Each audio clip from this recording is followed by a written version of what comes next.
Hey now, and welcome to the City Off Campus podcast with your two favorite hosts, Sammy Sommerfeld and Jack McFarland. Before we start talking more hoops with Patrick McCaffery, I just want to talk to you about Good Pods. Go listen to Good Pods. Go listen to your favorite podcast. Listen to us on there. Follow me at Sammy Sommerfeld and Jack at Jack McFarland. There's tons of podcast content. Your friends are on there. Go share some podcasts. Join the Good Pods groups, the college podcasters, and check it out. So now let's dive into some basketball talk. So Patrick McCaffery's joined the pod again. So yesterday, Penn State game. How does it feel to come out with a win there? Great. Their record isn't great, but like they play everybody close. Like they're one of the more like they're really talented. Like they're one They of the look more super talented. aggressive. They were Yeah. all over. No, like bro, they're very good. Penn State. Like their record, like they've lost a lot. Like I think they're like something like 3-6, 3-7 in games decided by like 6 or less. It's like they're right there with everybody. Like they took Michigan down to the wire. They took Ohio State to the like they're right there with everybody. So like I think that there's a lot of misconceptions about Penn State, but like yeah, like you said, they're really aggressive. Like defensively, they try to steal the ball. They're really aggressive, just kind of in general. Like whether that's going to the basket, whatever. But like no, yeah, they're really good. They're well coached, and that was a good win for us. Yeah, that was wire to wire. It was a lot of people on Twitter, at least, were freaking out about like the end of the game. We're like, oh my God, what's happening? But I really felt like once there was that monkey on everyone's back, and it was inevitable that Luka was going to get the record. But once that kind of just happened, there was that brief celebration where the PA announcer said something and people clapped their hands, but it was right back into the game. Yeah. You guys were in a tight Big Ten game, and it really felt like after that, everything just opened up, and it felt way more comfortable. For me at home, it felt like that. I don't know about you. To be honest, bro, like I think I was on the court when he broke the record. I didn't even really notice. But like I understand like now like I believe you guys like for saying stuff like that. Like I believe you guys because like I'm so locked into like what's in front of me that I'm not really thinking about like the other stuff. Yeah. But like yeah, so you guys are more like in tune to that than I would be. But like yeah, so I definitely understand that like he would do something like that. I mean like it was a pretty significant like accomplishment. So I mean shit, I don't know. I know that he would be like pressing about it, obviously. Like the only time I really noticed was when he missed a free throw. I was like, oh yeah, right, yeah. That's when he had it tied. Oh, yeah, man. Yeah. That's when even the announcer said it. Like if he wasn't thinking about it, he was probably thinking about it then. yeah, no, exactly. Like so, like I never really even noticed that, but yeah, now that you mention it, like things definitely did. I feel like open up after he got it, but it was a good win, and he played really well, so it was fun. Before the first half ended, your dad went absolutely ballistic, and you could hear it from our seats at home. Like no fans, you can hear it clear as day. Won't repeat it because I don't want to say the French words, but a lot of words were said. I thought that he was going to keep you guys on the floor and run suicides at halftime. Like he did not seem happy. No, he didn't. I think I don't know if he was super mad at us about like I know he was upset with us like just from how we played in the first half. But like in terms of like the last play, like whether or not Tony goaltended it or whatever, I don't know if he was trying to argue like the goaltend or like what he or who he was really mad at, like right before the half. And so like, and during halftime, he really wasn't even that like angry. I don't think like he was pretty normal. No, yeah, he was. I mean, it was just like that last. I think it was 5 minutes to go left in the first half. Was sort of when you could start feeling that there was a lot of tension. And yeah. There was one. You're speaking about questionable calls. There was one on you that was absolutely malicious that it was even called. Oh my God! The guy just God. missed it. Like, he just missed it. It was crazy. Yeah, no, that was so bad. I saw a lot of people talking about that, and like I was like I just swiped down, and I didn't even really hit anything. I got like a little piece of the ball, but I didn't really get I didn't get much. I didn't want to foul him, even though I probably should have. Like looking back, I should have tried to foul him because try to put him on the free throw line. I don't think his free throw percentage was the best, but like I just kind of swiped and like let him go, and like he missed. Like he just like I don't know, he was surprised or something. He just missed, and I grabbed the ball and we went. And like, but then they called the foul. See, the thing is, like, if they had called it, like, when it happened. Like I hate when they when refs like wait to see if They the wait. call. Oh yeah, and I don't know if it's Big Ten refs or what, but it just really feels like they wait. They wait to see like what happens before making their call. And I'm not a ref, but I don't think that's how it should go.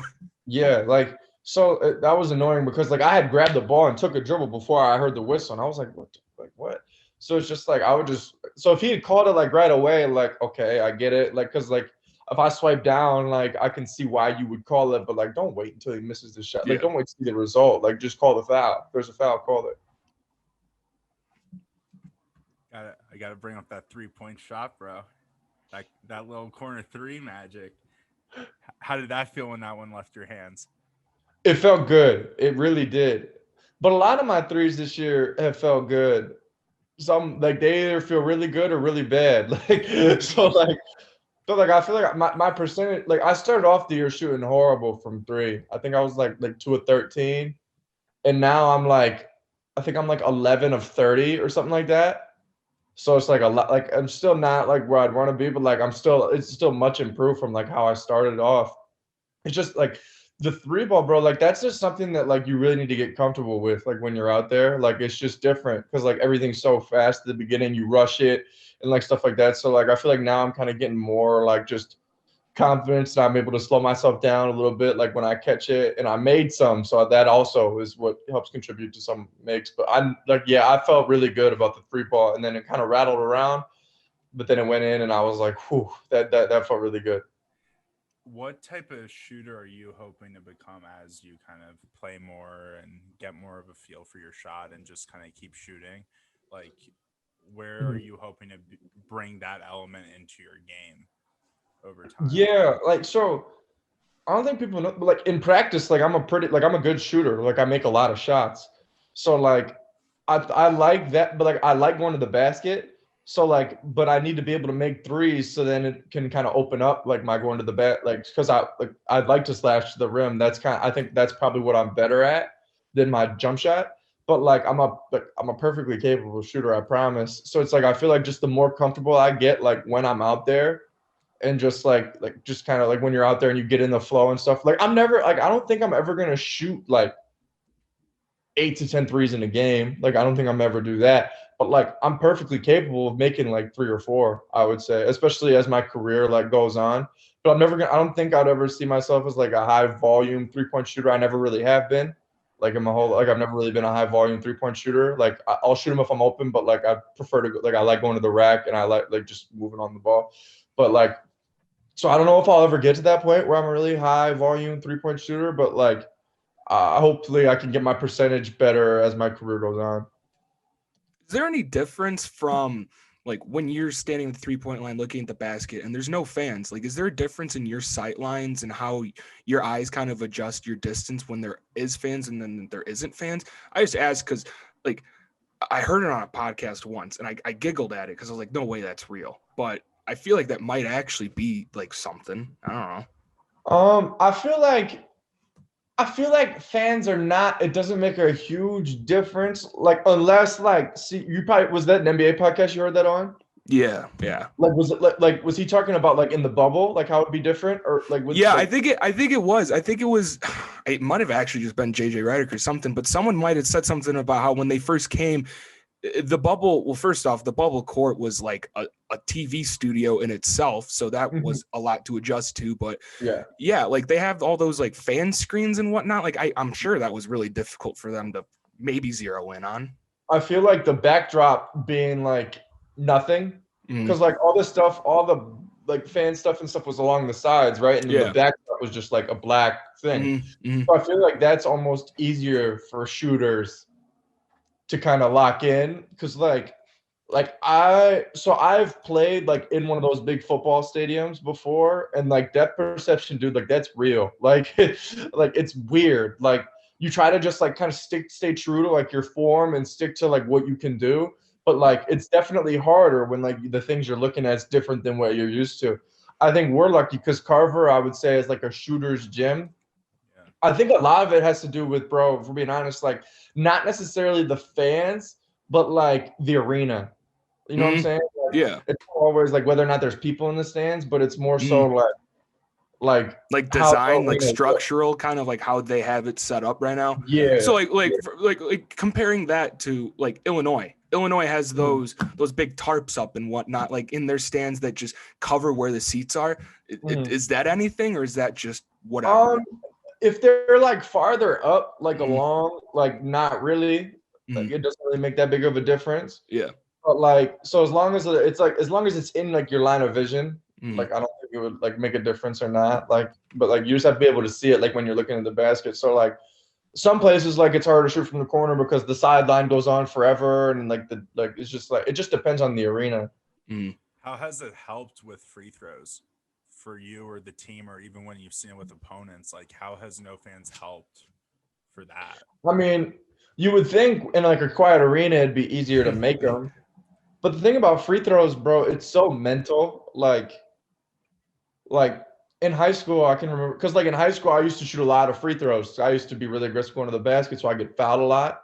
And like I remember like my percentage overall, I think I shot like I don't know, close to 80.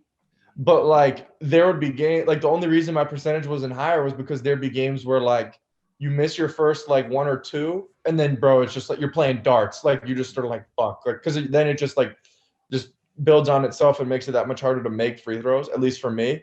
But then if I make my first two or first three or four, like I'm not missing, like because it's just like you're just comfortable at the foul line. So like free throws are so mental, like so I think probably it being quieter would help people. But like I think also you see a similar amount of like missed free throws just like in pressure situations and like stuff like that. So when that happens for you, like when you get in the rhythm of making a lot or missing a lot, like do you end up rushing your motion and like kind of your routine at the line when you start missing a bunch, or is it kind of one of those things where you do the same thing every time but just mentally in your head you're like, this isn't going well? No, I always would do my same routine every time.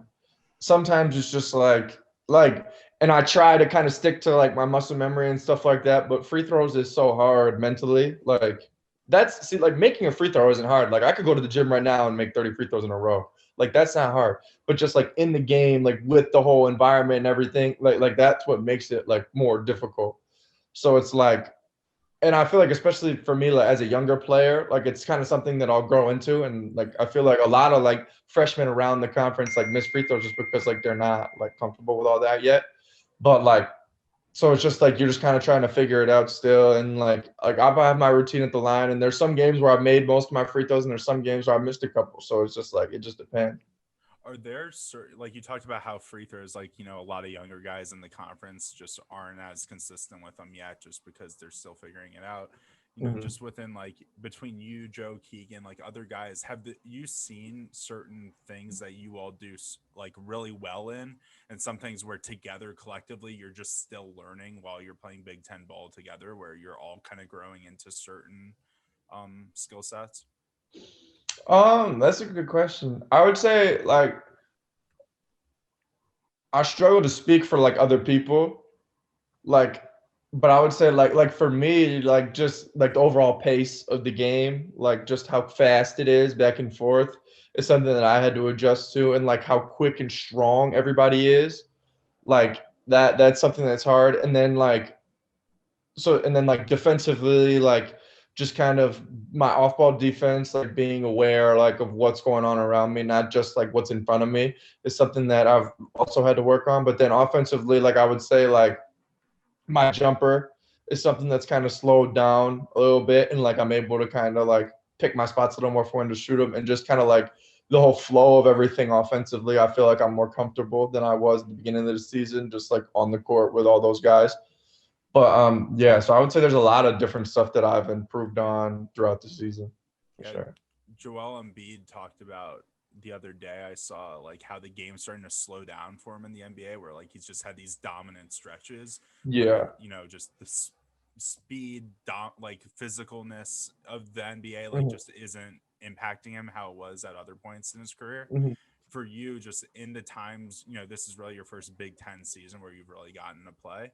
What have been the points for you? You can talk about like moments or things where it's felt slow down, like where you're just like, oh, this is getting easier, like the shots going in, like different things like that.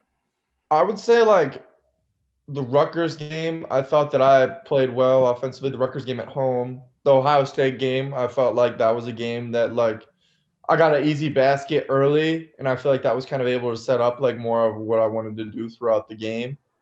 And then like let me think of other like it's just kind of those games where I get left out there for a long like stretch of time.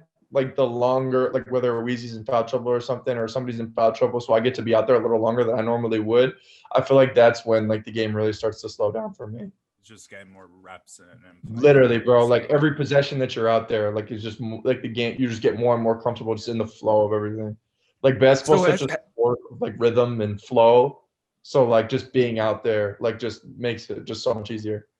has these reps, like throughout the Big Ten season so far, like the last 4 games you guys have played, comparatively speaking, like way better defense. You guys are way more active, in my opinion. You guys just look way more, almost like tenacious is the word I would use. Is it like for this season, a lot of people would criticize this team for their defense, but the last 5-6 games, you guys have really stepped it up on that end. Has it been playing those games and getting those reps and understanding where you guys needed to work as a team and actually working on that and seeing it come to fruition in a game? Is that kind of where you guys have seen your growth on the defensive side of the ball? Yeah, I would say a lot of it has to come down to like watching film and like kind of like picking out like okay, like you should have done this, and this here, like Patrick, where you going? Like you should have been here, like stuff like that. So it's like a lot of it has to do with film and like just being more aware of what goes on. And I think also our coaches do a really good job of preparing us for like what the team that we're about to play is gonna run and stuff like that. So like I think that also helps. And like, but like, and I also think like we're just starting to take a little bit more pride in defending because like it's like we just got tired of losing. So I feel like we're starting to like get really pissed off like if we don't get a stop, like stuff like that. And I think that's a really big part of defense that isn't really anything that has to do with defense per se, but like it's just like something that like is a huge part of it. More of like a mentality thing, you'd say. Yeah, exactly. So, like going into these next 2 games, arguably the 2 toughest games that you guys have in this season, I don't even know how to frame this question, but it's almost like, what kind of test do you guys see these 2 games as? For these past 4 or 5 games, like I've said, you guys have really stepped it up and you, like you say, take more pride in the defensive side. How are these games going to be a test for you guys? Or is it just like you've said in previous episodes, just business as usual? Let's go out there and execute our jobs. Yeah, I mean like I would say that like it's just kind of like I wouldn't like just kind of how I am personally. Like I said, I can't speak for everybody, but like there's a little extra like juice or whatever motivation if we're gonna play like at Michigan or at Ohio State, like stuff like that, because like they're ranked like 3rd and 4th in the country. But like at the same time, like nothing's gonna change in like how I approach it. Like and I'm sure it's gonna be the same for the rest of the guys because like your routine is something that's like really comfortable for like me and like for other people on our team. I'm sure like they have their specific routines and what they like to do like on the road, at home, stuff like that. So it's like I feel like we're just like we're not going to go away from that. Like we're just going to kind of stick to like what we know and what we do.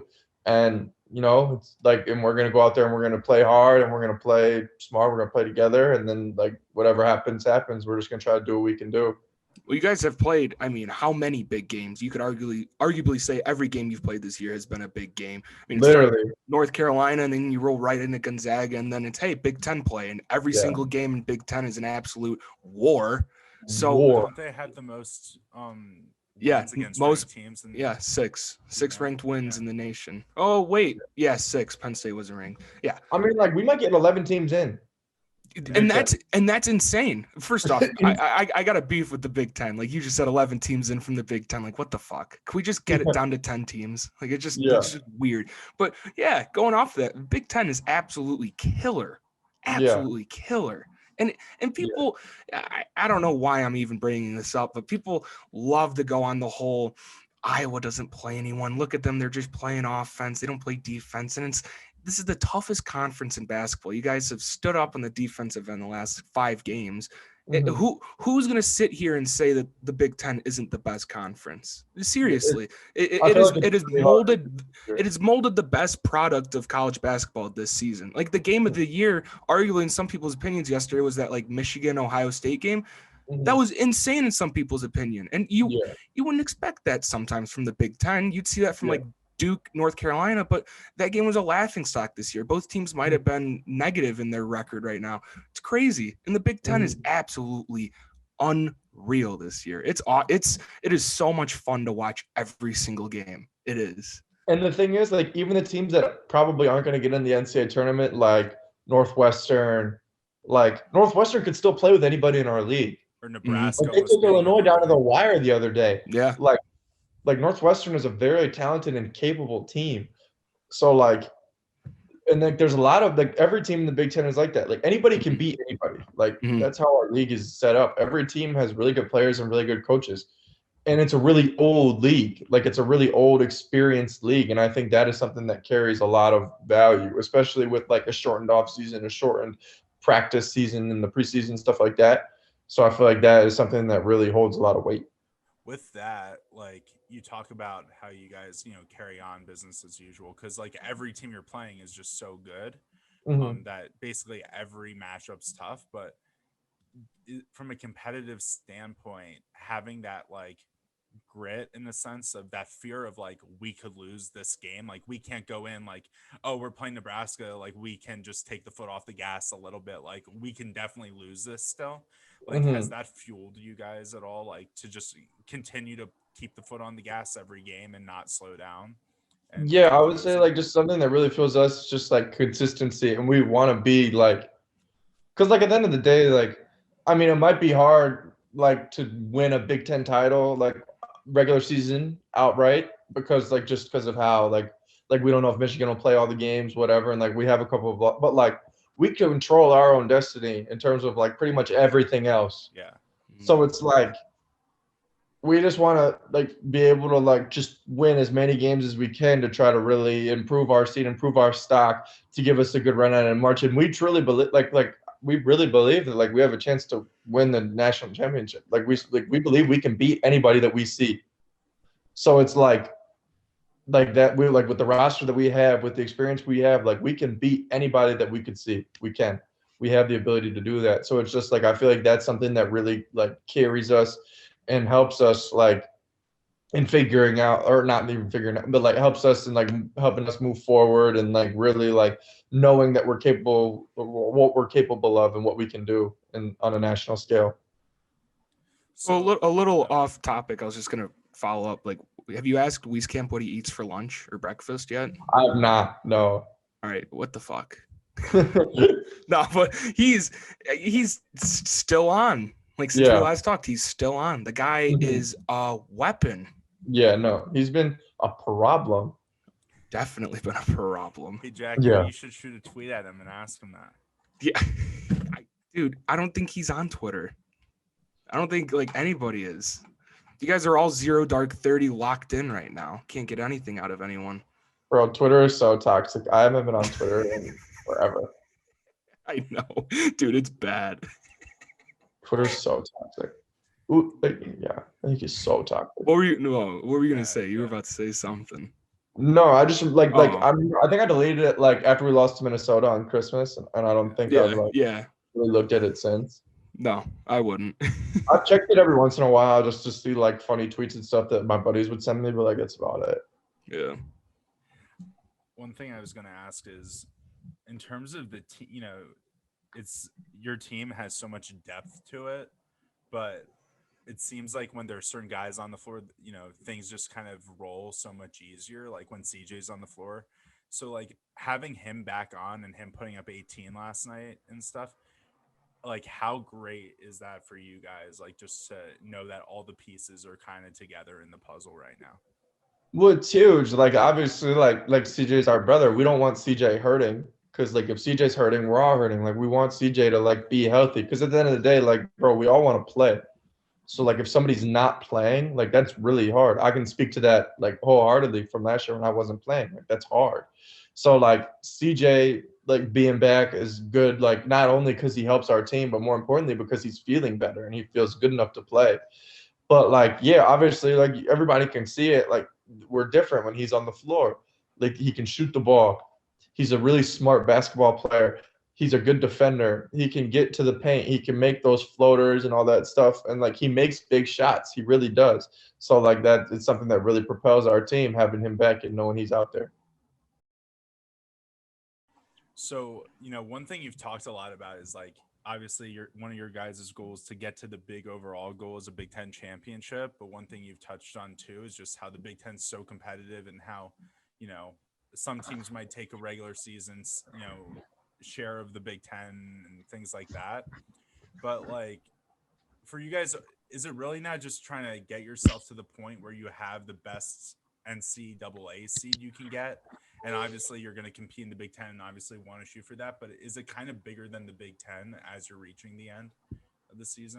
Yeah, I would say yeah, but like at the same time, like it's not like we strongly discuss like what that like oh we if we win this like and we lose because we can afford to lose this like stuff like that. Like we don't really have conversations like that. It's more so like yeah, we just want to beat whoever's on our schedule. Like, and we want other teams that are in front of us to lose because that'd make it like we'd get better seeding, whatever, like in the Big Ten tournament, stuff like that. But like, really, like we're gonna try to beat whoever shows up to play us. Like, I think that's kind of been our motto, like our like kind of throughout the whole year. Like, whoever we see, like because especially it's especially important this year during COVID because like you don't know who the fuck you're gonna play at certain points. So it's just like whoever shows up to Carver Hawkeye Arena or wherever we show up to, like we're gonna compete and we're gonna try to win and we're gonna try to beat their ass.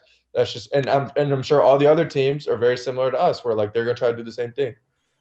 How do you guys keep things lighthearted? Like, how do you guys have fun together? Like, just whether you're done with practice and like there might you might get a yelling from the coaches or you won a game, lost the game, but like obviously you guys are chasing this one goal from March and you've been chasing it basically since last spring when everything stopped.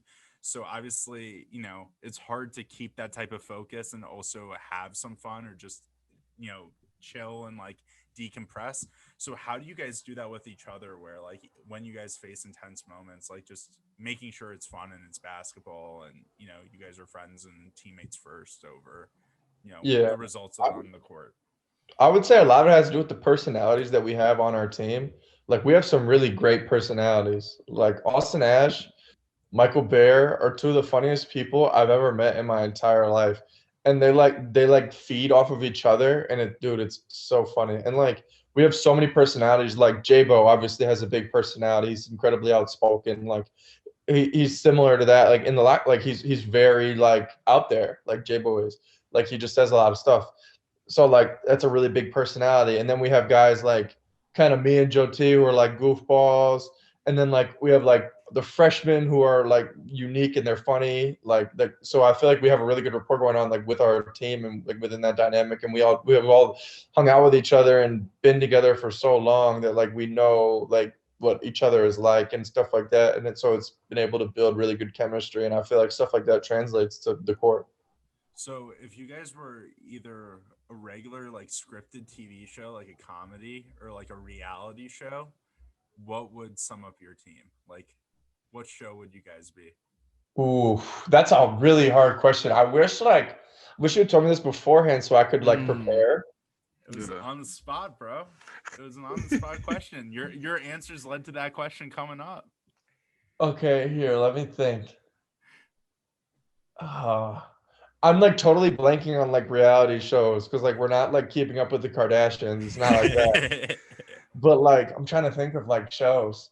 You guys are more like I'd say Jersey Shore kind of. Yeah. I'm just kidding, dude. I'm fucking kidding. I was gonna say I don't really know, bro. I was young for Jersey Shore. I don't remember that. I never watched that.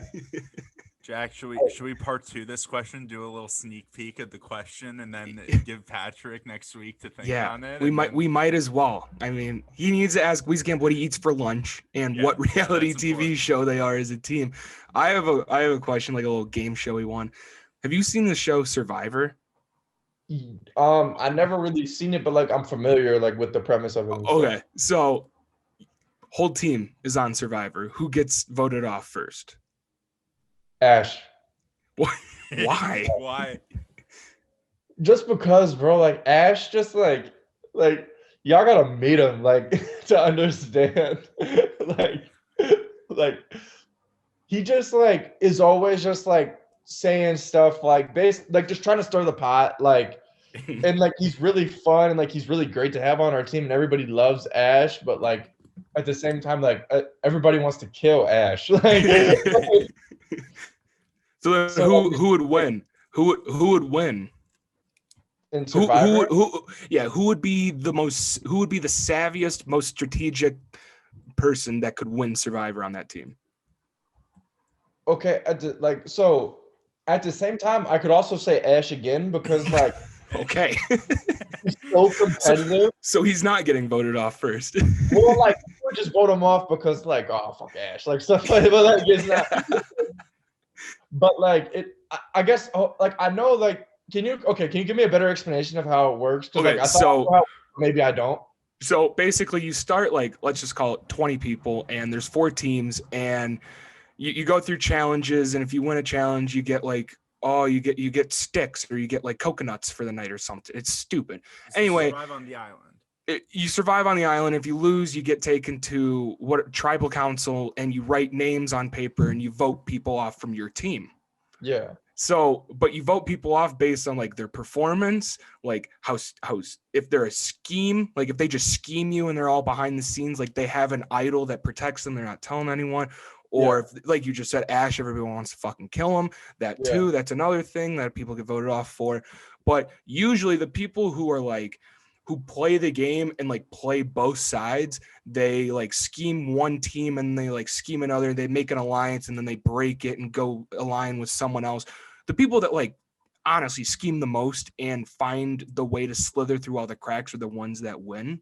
So I don't know if that makes it any better, but it's probably still going to be Ash. No, it's gonna be Ash. So like he's most likely to win, but he's also most likely to get voted off because he would try to slither and like do all the bullshit. So like it would piss everybody off. Because like we all know like what he would do. We all know that's what he's gonna do. Like we all know that he like you don't really believe anything that comes out of Ash's mouth, especially when it is in terms of like competition and stuff like that. Because like he tries to make everything a game. Like he's invented like so many just random games like throughout the locker room or like at their house, like just stuff like that. Like just so many random games, like just so many things that like he can be competitive in and have fun. Does he make games so he can beat people in the game? Yes, exactly. Makes and sense. like he's so competitive about different things. So like him, I would say like my roommate probably would also get voted off because I feel like in these survivor type challenge, my roommate is Jochi Sant. Yeah. In these survivor type challenges, like he probably wouldn't be super into it and like would just not be very helpful at all. So I would say him. But like, yeah, so yeah, I would say those two guys probably.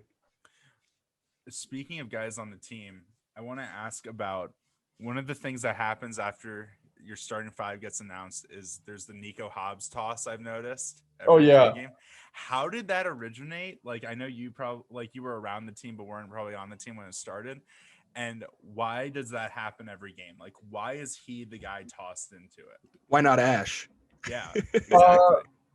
Well, so it's like I don't know how that started, if we're being honest. Like it's like because it was started before I got here. Like we've done that every day since not every day, but every game since I've been here. It's just like we just throw cheeks in the middle and like just roll with it. So like yeah, that's a great question. I don't really know how that started.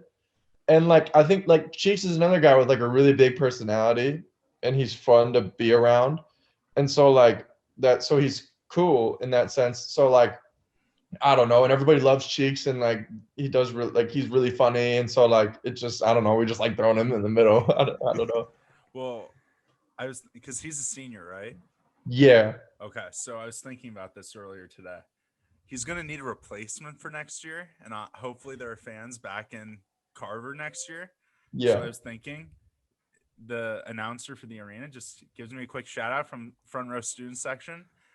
Come over onto the court, My get God. tossed around. Dude, you're going to have shorts. You're going to be thrown into That's what I'm a saying. mosh pit. That's You're what going to I'm have saying. shoes. If I'm gonna have the gear, if I have a seat on the bench, God. like might as well just get in the talks too. I'm gonna be honest, it can get really physical in there. Like people have fallen down, like in the circle. I hit the gym. I'll hold up.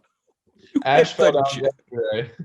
Oh, well, I'm sure people pushed a little harder on Ash. They do. They absolutely do. It's Jordan who like will just push the shit out of somebody. Like everybody, no matter who's in the middle, Jordan will just shove you. Hey, I'll take it. I mean, hopefully the guys just don't read Twitter too much before they throw me in there. Yeah, exactly.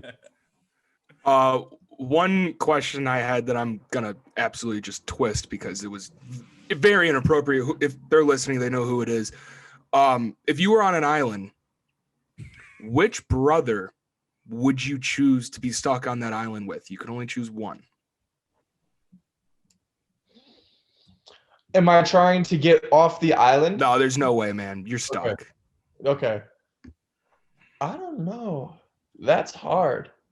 So these are. So are we getting into the fan question? How long have we been going with the fan questions? Oh, we haven't started yet. Jack did the first one. Yeah, we're gonna do rapid fire questions on Pat now. Oh wait, so that was just that. Was that a fan question, or you just went with that one? Yeah, like, well, it was, but like, it was highly inappropriate. Yeah, I don't want to say what it Jack actually was. I might. No, I'm not gonna tell you off the air, dude. It's fucked up. I think you should tell him off the air. I'm good. Yeah, I mean, I don't know. That's a hard question, man.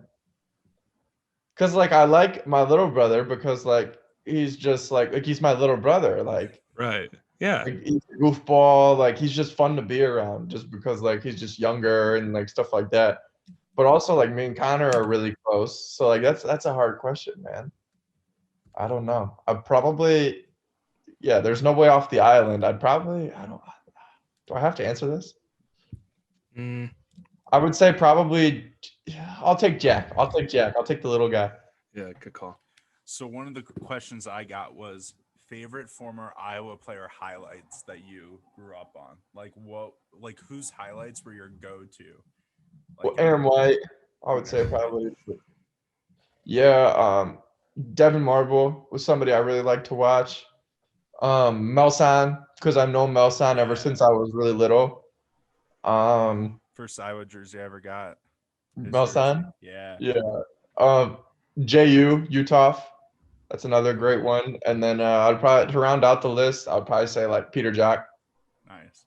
So another one I got was they want to know how you feel about the FranCon rating scale that goes on Twitter. I mean, like, I don't know. I don't really pay any mind to like stuff like that. And then they wanted to know, like, do you have your own FranCon rating scale between you and your brothers? No, it's just like whether he's calm or mad. Like, it's not really any like scale. Another question I got, this is a family related one too. People, I guess, were just so obsessed with asking about you and your family. Who wins 1v1, you or Connor? It depends. Like, because like what we do is like we'll play like different spots. So like he wins some spots, I'll win some spots. So it's just like it just depends. Okay. So this one I thought was a good question. Which coaching staff member has the best hoops game? Like who like is the best baller out of the coaching staff? And Nicholas Baer does not count. Courtney Eldridge for sure. He's the youngest, so that probably helps. But I think he had the best like professional career out of all of our coaches because he played overseas for a long time. So like I would say him, probably Courtney Eldridge for sure. That's a good one. And I'm saving a few for some of the other pods, but another one I got is if you need one guy on the bench mob to come in to replace one of the starters or like one of the main bench guys, like role player guys, who's your go-to guy if you have to give him the ball with 3 seconds left in the game? Who's 100%, not even a thought, Austin Ash. I was about to say it has to be Ash, dude. that guy's got limitless range. He could pull up from the parking lot. Austin Ash. I think that's a good way to end on this one right Yeah, here. that's a great way to end it. Yeah. Like Sam started this podcast. If you guys haven't already, go ahead and download Good Pods. Follow us, follow your friends, find some new podcasts. Also, when you get a chance, like, follow, subscribe, do whatever you need to do. Follow us. Make sure you keep up with our content. As always, not the same time, same place. We will see you guys later.